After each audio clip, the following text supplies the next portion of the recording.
গ্রাম ছাড়া ওই রাঙা মাটির পর আমার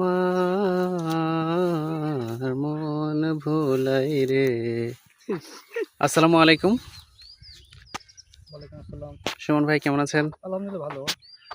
নিজের গ্রামের নিজ বাগানে আম দেখে এখন আপনার মনের অনুভূতিটা কি একটু অনুভূতি শেয়ার খুবই করেন। ভালো লাগতেছে যে অনেক নাম ঝুলে আছে এখানে এখানে মাথার উপরে, ডান দিকে বাম দিকে চারিদিকে তাকালে আম।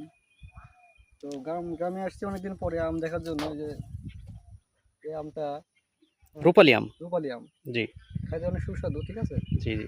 তো চারিদিকে দেখেন, এদিকে এদিকে এদিকে মাথার উপর ডান বাম সব দিকে আম ঝুলে আছে, বিষয়টা খুবই মজা আল্লাহর লাগে। অশেষ রহমত, এই গাছটাতে পর্যাপ্ত আম রয়েছে এবং অনেক সুন্দর ফ্রেশ আম রয়েছে।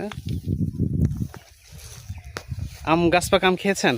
হ্যাঁ, আম গাছ খেলাম, গাছ পাকা আম তো খুবই টেস্ট। ভালো লেগেছে আপনার? হ্যাঁ হ্যাঁ, আলহামদুলিল্লাহ। আচ্ছা,